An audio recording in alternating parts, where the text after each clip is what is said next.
The Witcher license means quite a lot to us, naturally. The world that Sapkowski created is fully fledged. It's something fully fleshed out. It's something we didn't have to describe from scratch. Also, when it comes to Geralt, who's the main character, of course, this is the way he acts in the game, the way we direct him in the game is also very much taken from what Sapkowski wrote in the beginning. So this is the relation. I mean, it's our interpretation of what happened with Geralt after the last book that Sapkowski wrote. To become more mundane when it comes to commercial, of course, especially in the parts of Europe, mostly where Sapkowski was quite well known before the launch of the first game, it helped a great deal too, because of course there was a fan base of his books that was very interested in following the game, and of course they had very high expectations, and so if you treat the fans badly, they will hit your guts. Luckily, we delivered in a way that was suitable for them, and of course that followed with pretty good sales.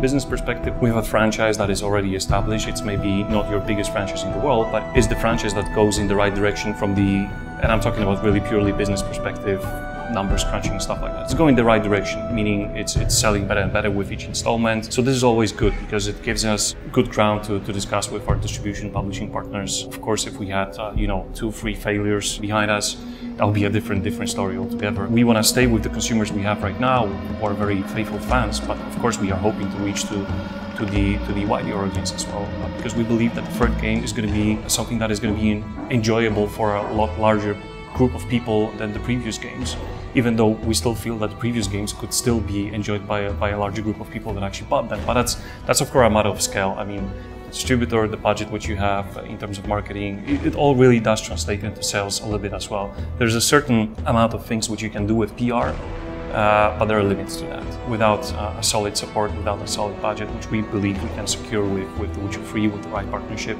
it's really difficult to achieve numbers like some of our grand competition, like your Dragon Age franchise, Skyrim, and whatnot.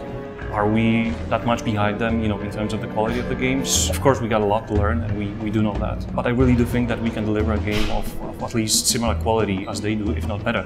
Of course, our target is to be better, always. And, we always had ambitions not only to be, at the top level in terms of quality of development, but also to be independent. It's very important for us not to be dependent in terms of production values or production direction on the big publishers. When you have a certain history of games behind you already, even us, even though we haven't released like 10 or 15 games, it would be relatively easy to, for example, go out there and say, okay, we need this and that amount of money, could you finance us? And probably we would get those money without too much struggle, to be honest. But then we would probably lose the production direction, a big deal. And this is something we cannot really afford, we do not want to do. We do not really want to have a producer from company XYZ sitting here and telling us, okay, Geralt, gray hair, that sucks, he's got to be bald and or has to have ponytails or something like that, on the sides. This is not something we want to do. This is not something we want to have. We believe we know what kind of games we want to make. The only people who should tell us how the game should look like should be consumers. And actually, these are the guys we're listening to the most, and we're trying to react in the way we feel that is suitable for both them and for the franchise. Are we always going to be right? Probably not, but it's still way easier to do that than without being judged by somebody who may not know the franchise really, but just jumped from Project X to Project Z and really has 2 years to squeeze out everything from you, and they make a decision that you have to ship 3 months earlier because the P&L doesn't click on the other side.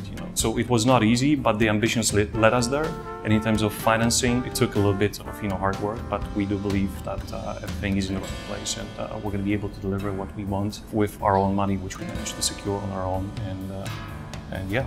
And of course, it's a big bet, because if the game is going to be a failure, then it's going to be a problem for us naturally. But we think it's going to be worth it.